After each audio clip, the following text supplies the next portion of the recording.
Samaba na Sawachi Konkoya Natural Samaba na Sawachi Konkoya Natural Samaba. On my way, yeah, Chichreno, Mampanyin Anado, one Dr. Mamadou Baumia, and a solid team now, a year Alancha Martin now can't be a Wedania Wokono. Wedania will say, what ye won't count Yenina, Yenimsa, what can't be no.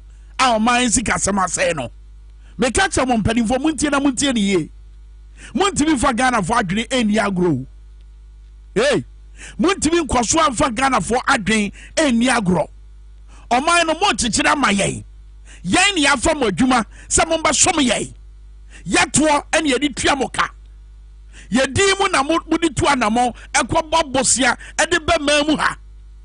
Masadian say, Sassika muji wa ye demo, Sassika, Mumiamia chichi free a bottomu, a toda grandpa, more yere, Momo tway, said all said the musi yere ya moje, a toda more yere, no maje. Nya ye hwe everyone say sasika dodo ya mogie e wo yedi mu mo baho bosia wo yedi mu no mo fanye oman ni ye na se wo abra mo de asade we nyina ne ye ne makwa apam no sabutu anamon bi na ye hunu se enya eye yensu ya sade se ye betwe mo adwen si so na wo abra ye twe mo adwen si so no sebe mamu susu da e wo ba bia se mo betibi de adwen de agro. Look, we be a phone lines, no. No, mama, a year Ghana for this year, noom afre. I said, well, Minkah being town. We present Ghana for now, a bet you my dream home. And now, Greater Accra Regional Coordinating Council. We issue statement. Statement that we issue in the say. Some video, yeah, I didn't try myself for video the tour. Video, yeah, echo viral. I would say a man paying dinner simply so. Now, what it and then, sir, no, bese, no. Was that video you be anywhere there? Did say no man paying with gala and answer the bufu. No, we are Ghana near Washer. Ghana near one a bear penny for aqua pam. If you're naimu, so mumbasho mine is sure. If you're nine swa, Yasato Santere, Edgero Munumaso. I shall say, Yabamo Materawa and Nasi about Pamomo.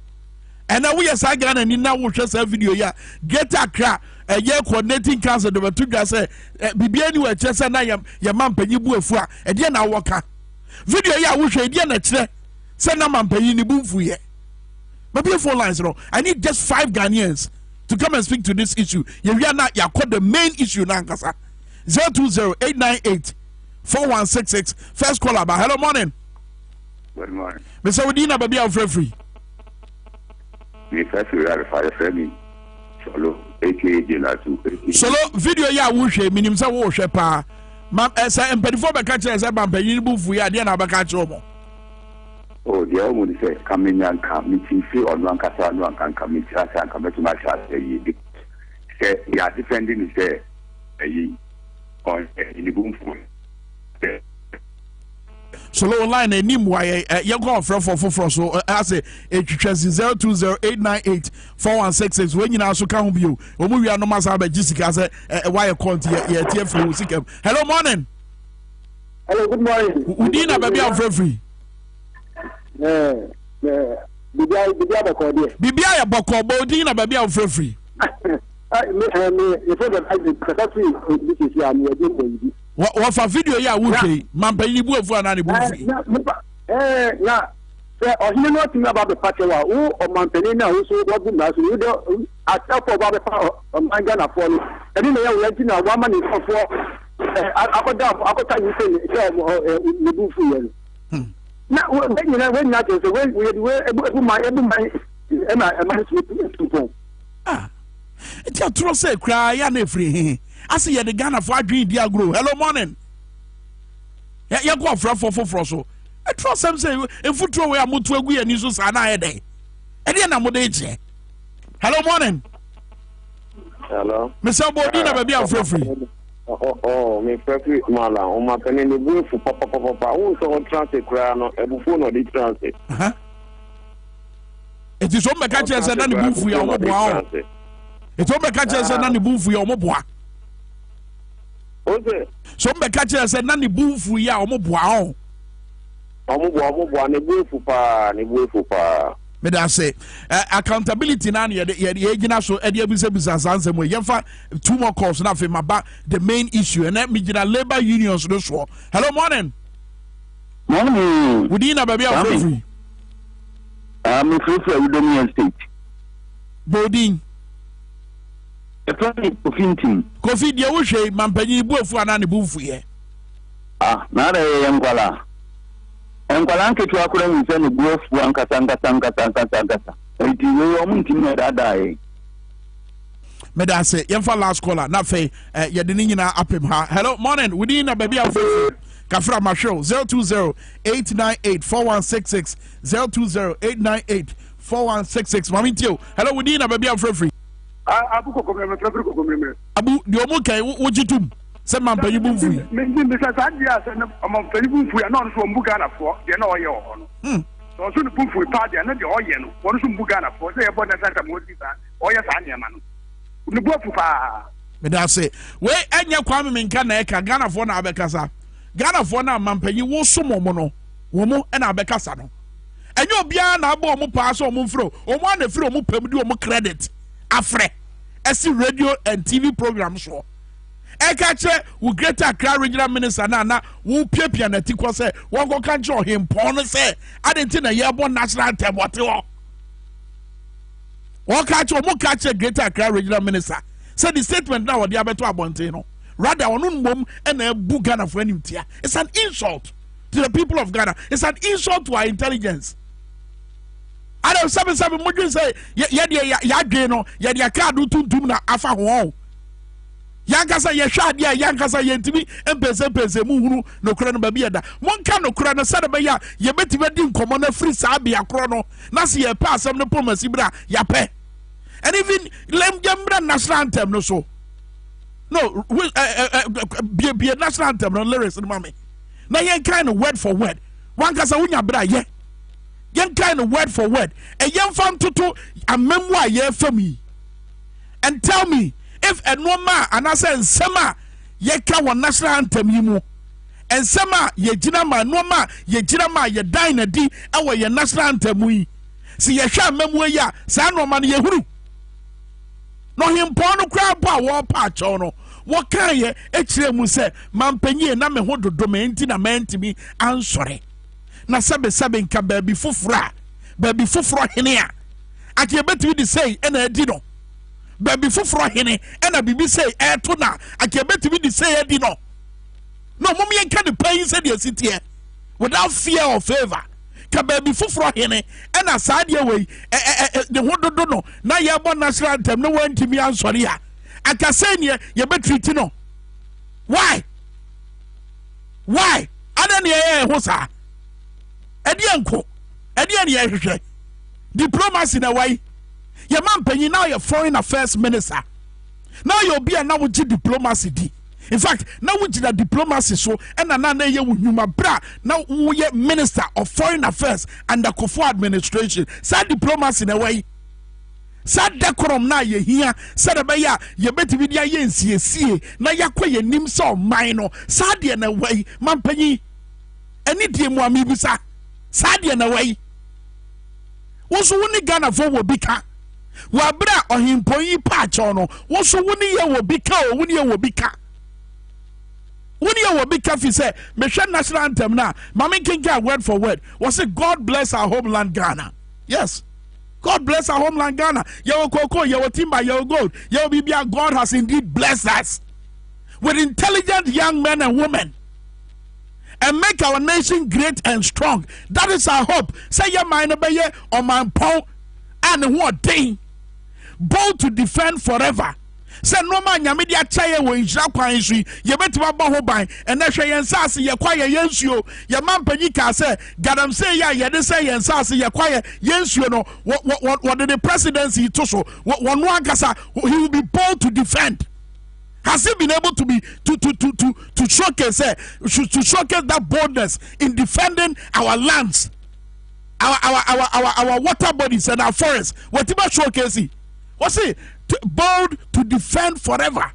Nyame Israel enhyira no yebenya kokodro yebegina kokodro kwa so na ya bossa enhyira no ho ban nyame ama ye sika kokko sensa ase ehihye nsuom ewo ye kwaye mu na nyame so de kwaye no so ahyira ye wabra ye tu sa enhyira de na nyankopon e de ahihye nsase ase no kwa ba so ne ye eye kwaye a yakura ayese mu obi ankom wakonta bawura mu wakonta ene ne mining wo bawura mu ema minerals commission kwache no ema oba abonten ebe clear no be kache wo bedwam se de oye no enya de a etiamra wo be kache ye.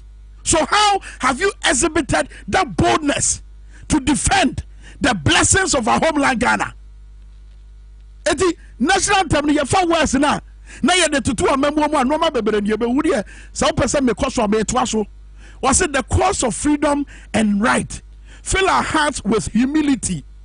Fill our hearts with humility. For ahobrasie se yakoma mu ma. Ahobrasie kwa be so ene ye de chichiri mai. Se zenjani ma asam so ade ne ye no.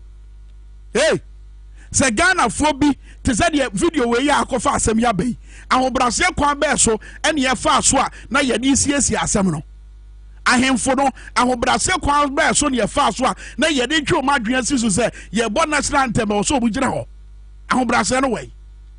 Fill our hearts with true humility. Make us cherish fearless honesty. Fearless honesty. Fearless honesty. No kura esro bi anim e wo sasa de no e ya de Ghana for pe.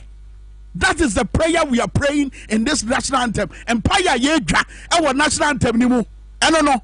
Say ye be do ye be pe ade a eye no kura esuro bia mata ho. Sa man for me man sam so wo no kura ka kwan so a eye na ade ne ye yo mo.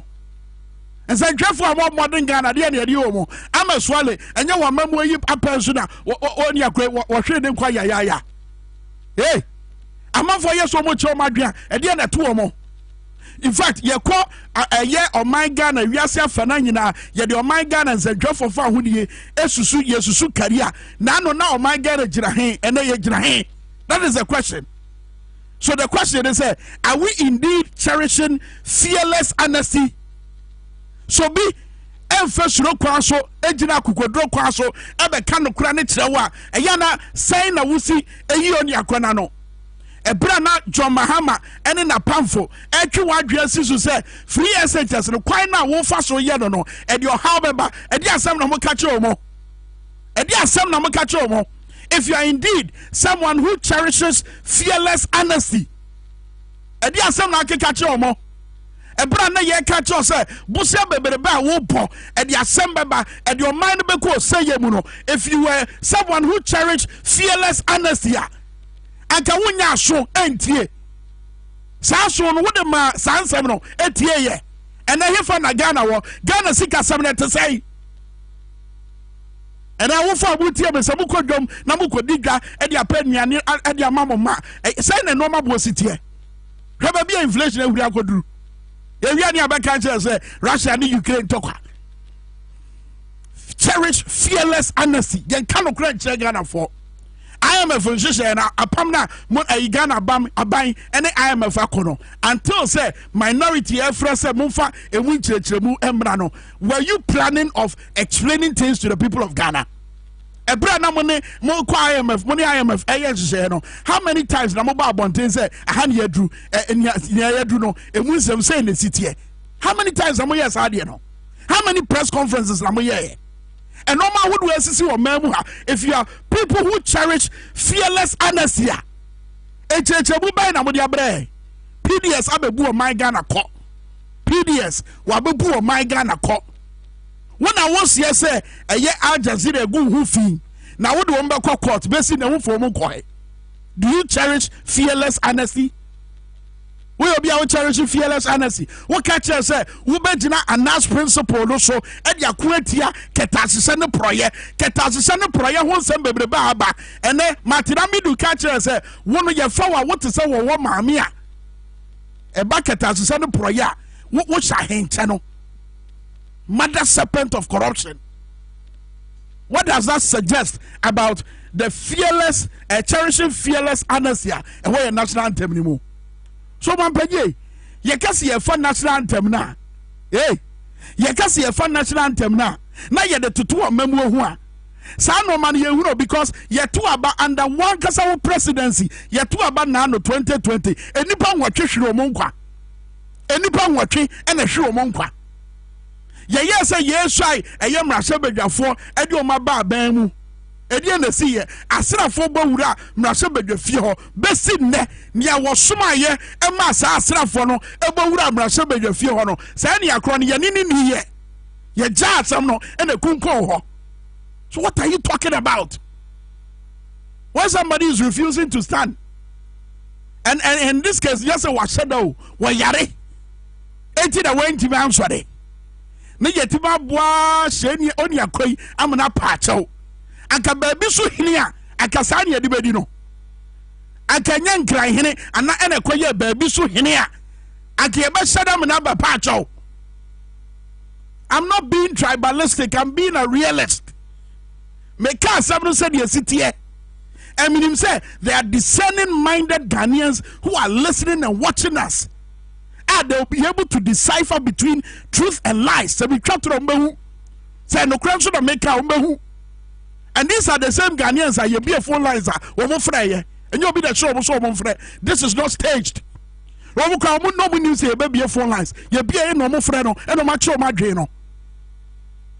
We will be a would transparency d would you prefer your dear can no man be back crosswalk cabama who coin a man send for 1 to 2 and I'm the US for the NHL no what was the last time we hear BBC Kofor pens no ye bibia your friend of People's Assembly will bodja now man for be bisa nsem adentina now was our buying anymore adentina one share sad and so am betwa ne. How often do you engage the people of Ghana? Everybody a wo ba no abegina TV so fellow Ghanaians they wo pa no na aka kire ye na ye so de pe na da be ne benya asa akwanya na bisawo ama odi muaye abra ye enya sa na mamu ne tie ana a teacher student relationship even teacher student relationship crowd teacher the do ba bia wo makwan say ye asuafo no mu bisa question said be odi muaye be mo it is only a dictator and no obeka say media nkwan ye ntie ba manfo de wontie national anthem no ade ba ko egina tia no resist oppressors rule so bia obetete ye obeka ya hye say ne akro ye ngina tia no resist the oppressors rule. Are you oppressing the people of Ghana? Do you hear people say you are oppressing them? Sometimes they are now walk out of the Jubilee House, disguise yourself like Rollins used to do in the past, and walk amongst the people and you hear things. Etoda eya jai say woji information e dey free those sycophants no booth lickers no and we twa wo achia no etoda go move beyond that and seek your own information na be hu no ma ededa nkofo trim and then no ma ededa nkofo ano obetinsem ebra na mo petumi ni de na mo gina Malata market and am osresre ye ebra na mo petumi na Dr. Baomia wo gina Malata market e ho no ye economics and then de dem no hye. And now, Mammy Toko, no one Aquania say Brabe Chief Justice or my Ghana. I say here the hopper, any GD a man for me, and what tempting. And no, Nana, Giasha, and you say, Oba Bosso. A better now to what you bosso. You ought to be kind and say, you be far bear for Quano, so Saturday, attempting your one seminal, a better Wacoso one, and only here some Sabri. Research a wood war bar, but to just a month for GDA, and what tempting you or my Ghana, echo from the South Research, no, Mammy Toko, the wood when you Sabra Wabre, Wabe, Yamwatinase, but Wabra Watinase, no. And some Yanan say, a month for GDA, what tempting you, no, echo from what are you doing about it? And right now, the ultimate opportunity, say, what be addresses our concern, what to be done is hard and and yama after all ebra no mo ebisa on say wo vetting na se no ebra na vetting no eno ma na ya de ginger na Ghana for e kan one say eno kan bi na mo gidi akofom no na wo defend it. So I'm not surprised. And pedi for mo akwanya o say mo be corrected the wrongs that have been committed without fear or favor. Forget about on your corner wo appointed wo no you akuma mu na ye adwuma no fi say nyame adwuma na wo ye no you are kumamu na ye adwuma no said ye sitie because nkofo ya omo ewa memo omo na ehwe oman yi so yi wo de hwade bi fa eye Bawumia ne Nanado Dankwa Akufo-Addo omo mfa nyinu fa to so ebra no mo tete nkonya so. That is their mindset about presidency na eswa omo adwen nyina ne se yase akonya ma ye ne te akonya so. That is their mindset. Mampanya akonya ya coat of arms bobo hu ba bi obeko bia no na di na chi. It appears as a Bawumia so peso osuano ana sa dwumadie na asenkwa na ye mo betena ho.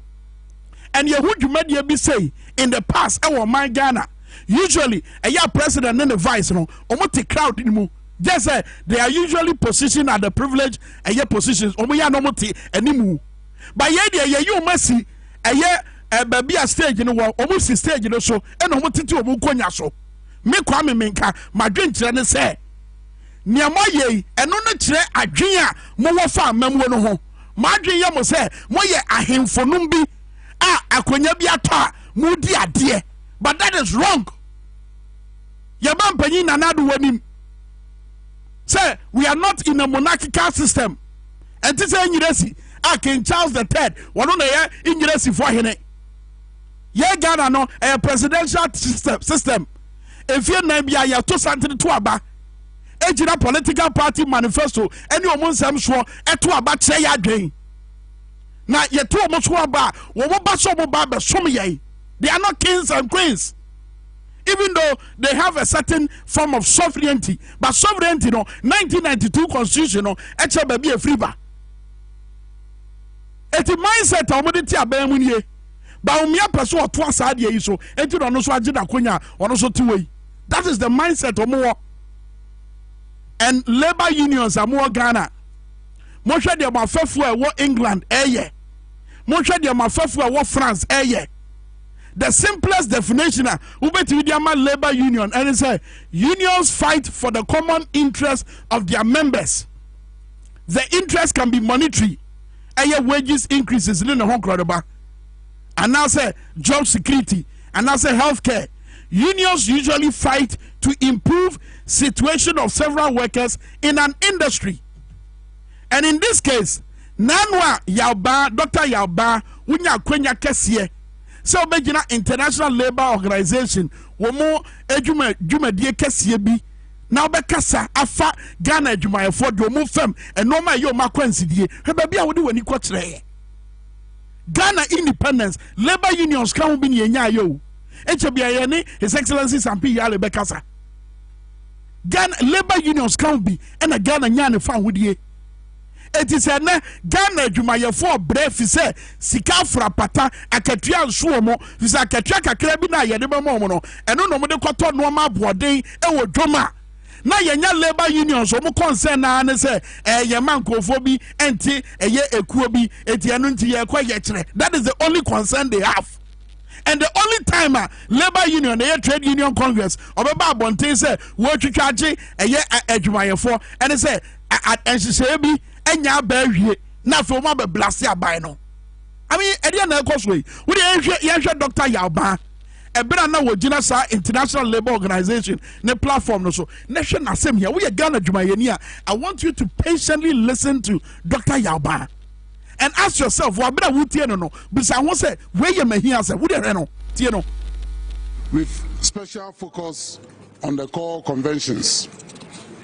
Conventions 87 concerning freedom of association and 98 concerning collective bargaining must receive special attention in our quest to advance social justice. These fundamental conventions give the power and voice to workers and employers to protect their interests and to advance social justice for their members. A significant number of countries have already ratified these conventions. Ghana ratified Convention 98 and 87 in 1959 and 1965 respectively.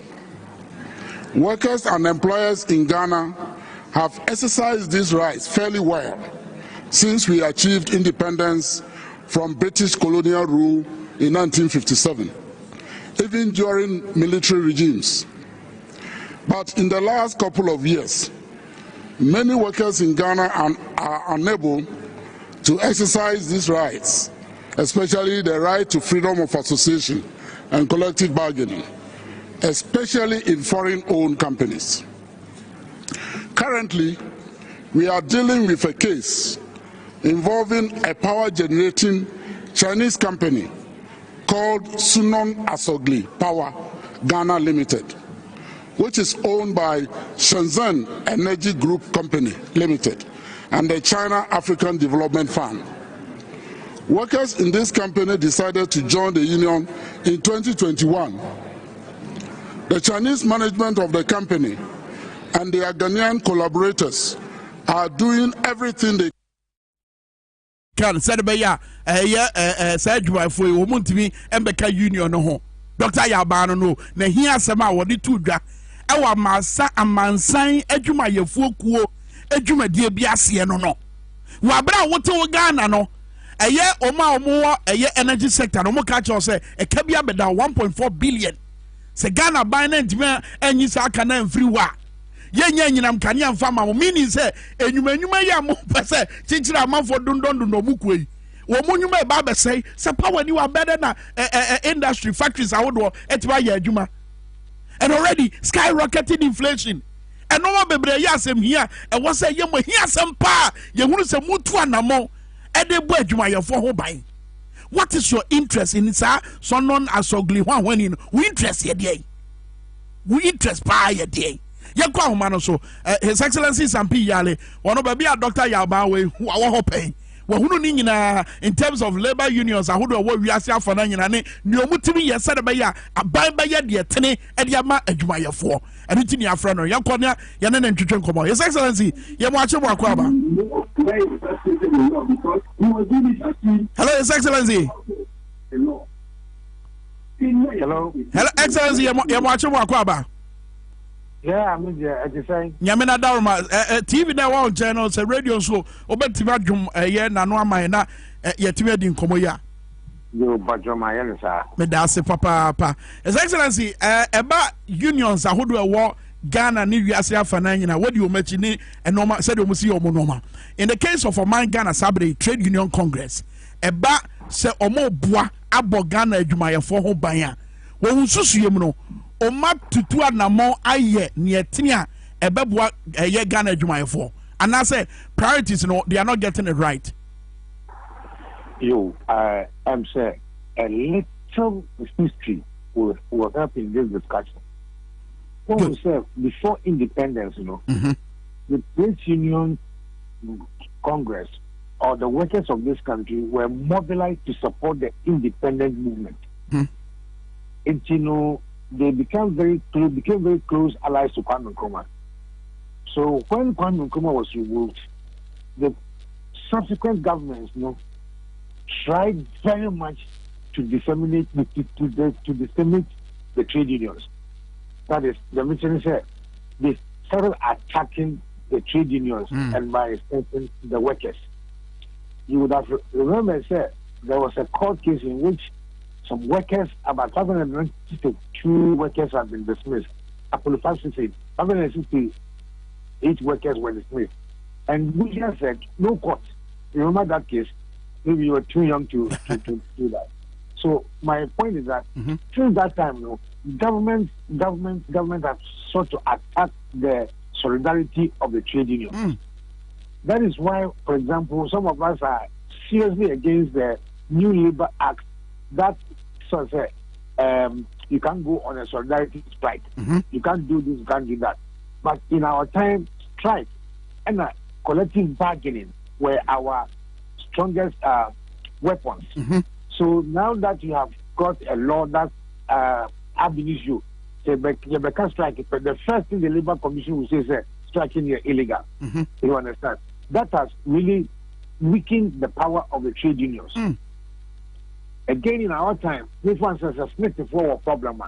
It was a problem for all the banks in Ghana, all the financial institutions in Ghana, because there was solidarity among us. Now, the new law says that we cannot do that. And that is why the trade union appears to be very, very weak this time in terms of protecting the interests of workers. Now, many policies that government over the years is also I abandon. For example, if you say you are going to do retrenchment, it affects the numbers. So what you said, when you propose your Juma, it affects the numbers of the TUC. Who can say, oh yeah, for instance, IMF program, you should not employ new workers now, and it's affecting membership. What you said, because trade union believes and then thrives on membership. Yeah. So these are the reasons why up to now, somebody like me who have been a trade unionist, believe that the state and regulations have been made to diffuse the power of the trade unions. Okay. No, the question about later. And I know, I had a meeting at the trade union, and Minkah, I was amazed at the human resource that the quality human resource that the trade union have gathered. So I'm going to know, sir, as the laws went against them, no, the trade unions have gradually improved their human resource with technical experts, and therefore I have come to believe, sir, some of the negotiations that they do with government and other employers, are done so with a certain acumen. I avoid the strikes and other things. That is the way I got to believe, because if we are negotiating as equals, and you ask and I ask, then we come to the middle grounds, So I think the Trade Union Congress must be looked at not only as a workers' mobilization organization, but also as a social and economic think tank. And I think that's where the TUC has moved towards under Dr. Yaba. But the effect in the I mean, here's a situation: inflation and I'm sure cost IMF program. Yes, I am coming to that. I know. So I said, what can you are very interested in that? Yeah. Now, first and foremost, the inflation was not created by the TUC or workers. The inflation was organized and superintended by policies of government. All right. When the government decided to go and borrow, no, they didn't do that with the TUC. Or the TUC could not have been said to be a party to it. But apparently, effect of all those things, are having effect on the TUC. And that's why I think the TUC should not get up and understand that. Now, if they allow government always to increase, let's say, for example, electricity tariffs, water tariffs, it is their members who suffer, and therefore must let their voices be heard now. That is the new direction. I also use one more thing. Say, our government undergoes IMF program, and there are a lot of conditions that are attached. It absolutely eventually affect its membership, and therefore we should now come to the table and talk louder than they have been. But Kasafa expertise warning baby move said they are more of a think tank than say Kaneno said you know musiti. There'll be a little form of proactiveness. Say young train might be in see and Zana Yashas yet to anamo and make a way, especially on the back of a IMF negotiation and then you baby you grandpa just one shot there'll be freeze in employment at the public sector. And I feel so share and no maybe to say your friend say taxes are what mrensus ye buy and now so until taxes are what better to your sweet. I can brand common chance, the trade union congress are you Sabre no mo ombe yi omu apie aye bibi akeka omo ho na saade na enya ma ba yeria eto na nya ba Kwame what you are saying does not say that cannot say the trade unions have not acquired the human capital. Does it? I don't think that's what you are saying. I am saying, sir, once we have acquired many trade unions, those days, I mean, strategy back we strike. But as times have evolved, we have to analyze how that strategy can fit into the current system.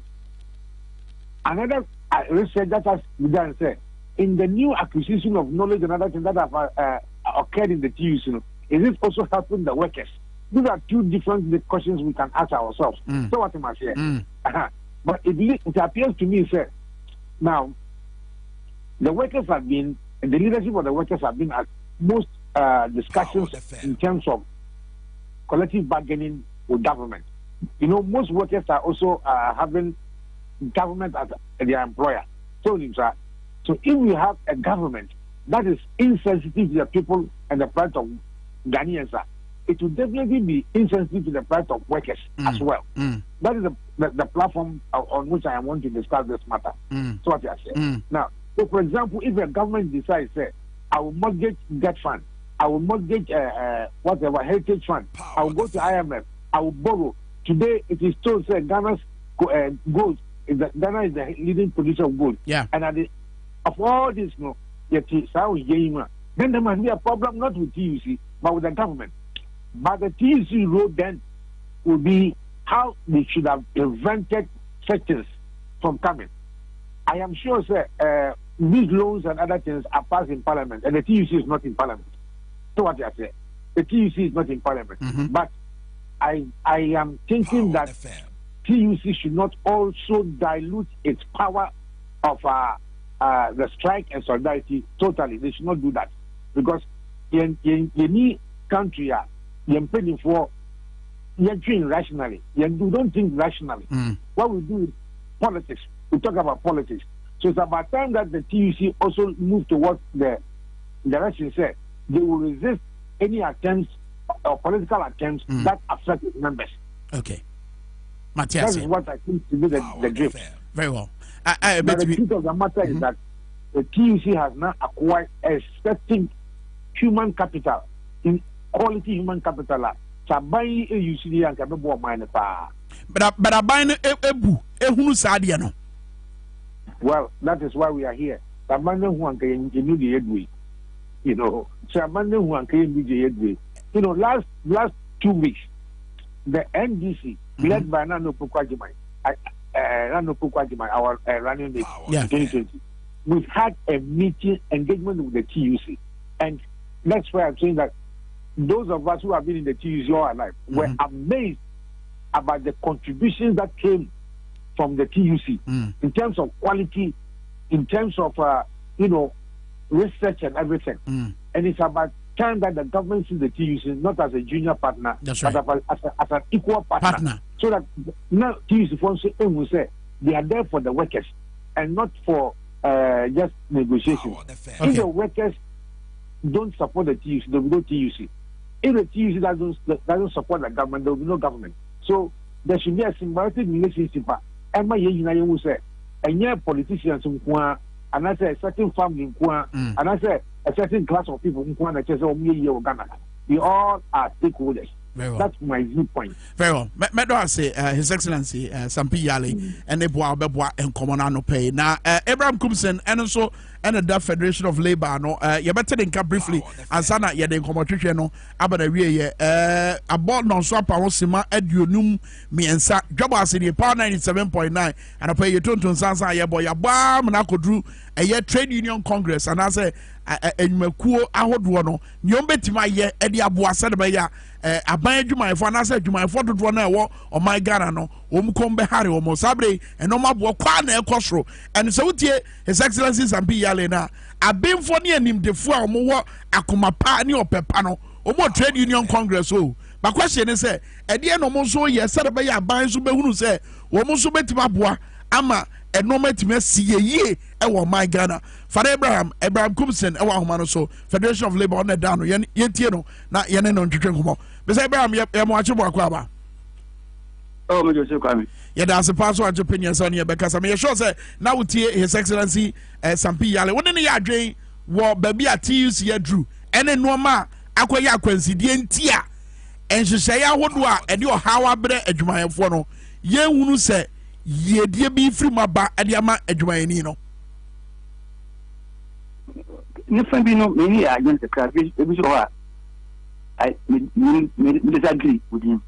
You see, the Most Relations Act of 1965 one Monday now will replace with Labour Act 651 2003 now Most Relations Act now recognize TUC as a mouthpiece or representative of all workers in this country. Yeah. Which was also inconsistent with the ILO Convention and some other laws. Mm-hmm. And so eventually that law was amended, introducing organized labor. So the Labor Act now talks about organized labor and not TUC anymore. Mm. So, and unfortunately, it did not define that organized labor.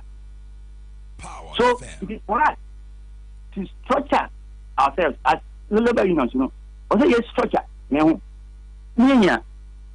a arrangement able to handle issues like bad economic policies in Nominadi, Nadia Kakam. Young to me, the Madino. Certainly, GFA took the TUC to court for unilaterally or singularly taking up issues that concerns Ghanaian workers. As we resolve it in 2000. The court advised that we should come home and come and do the needful. Yes, started 2016. We have not been able to put in place structure that may deal with something like bad economic policies, activity in the government and corruption. Create a program for the mass of workers in this country. So if we isolate some issues, when you work here, we don't have the structures. Organization, we don't have the structures. So the TUC, I don't know. This is what we expect them to do. Singling out an issue, all refer to Dr. Yaba Nenkomo Nasema no di to Jawo ILO Ejumedi Kese Nasiana. Say I say and no be na here say. And then answer, if you read some stories in the online, there are some workers who are not happy with the way the TUC is handling such issues like assembly. When you target some company and you want to, they don't understand it because the issue has to do with survival of the industry, of the companies. Taxes are being imposed on them. The industry is virtually dead. Your head is being cut off. They are going to cut your head off. Then in when you hold your hand, you say, please, leave my hand is paining me. Your hand is paining you. Your head is going to go off. So what we need to do, like you mentioned earlier, the private power producers, government owes them $1.6 billion. What are we doing about it? What are we doing about it? No.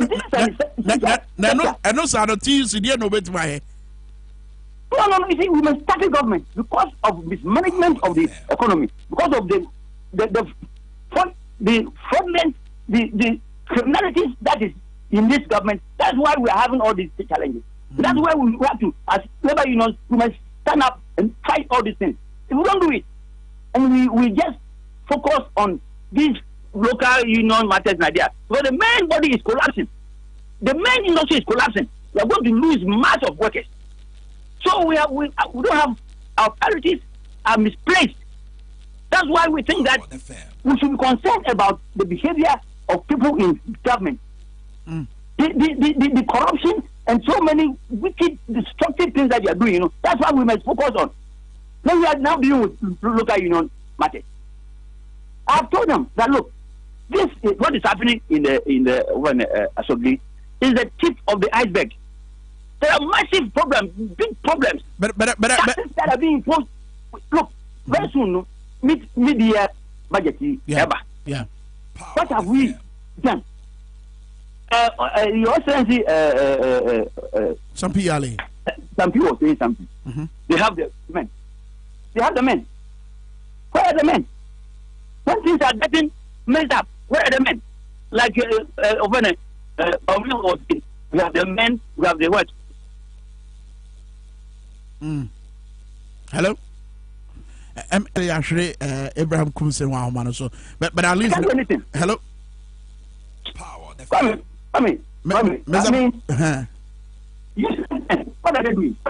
But Wabra Wujina Yama said by I didn't come on a baba and no. The crack and say, and yet now what person who say a year labor unions in a year. I mean, some local issue, yeah, we can't want me. Does it not bother on a Jumaya for no so more or found with the ASEM and also yeah, he has them. We have not structured ourselves as organized labor. What we are doing is like Black Star. We don't have standing Black Star. And you know, match here. They go around looking for vipers, grabs, kotoko. Then you collect their players and assemble them. For how long? Continue to do all these things. So you go and play international matches and you lose. We need to build a team. That's why I'm saying the organized infrastructure should be easy. Does it make sense? Does it make sense? But is it not the case? They said Sampi Yale kind, His Excellency Sampi Yale kind said, "I buy no mom ne trade union congress say obi a obetimi na ye adwuma bom ama enoma adwuma fo hwehwe no monsaka rather we no say ni aketo abi." Look, we as organized, we are not organized. We are not organized at all. We are disorganized, totally disorganized, confused. We don't know what we are doing. So if government sees that we ourselves, we are not correct, they won't mind you. They will continue to do certain things that, I mean, look, even Nigeria. Last week, they were demonstrating against, was it fuel or something? I mean, that is it. This is something that affects the whole country, the whole world. That's right. Look at France. Even if they have fight the law, they have fight the law of this sentence. They are still fighting it. Why? We are sitting down as if nothing is happening, and then as we get attitude, we are not proactive. We're not proactive. We're not serious. As organized labor, what are we? What are we doing? Nothing. We sit there, things will be happening, government will be messing up, and then we'll be sitting there, we don't talk. We have issues with the system. Your Excellency was saying that they have the men. Where are the men? What are they doing? What impact are they making? Even if the TEC was those days, workers group, they were like this time, Kwame Minkah couldn't have succeeded. He could have succeeded by getting the labor movement to support him.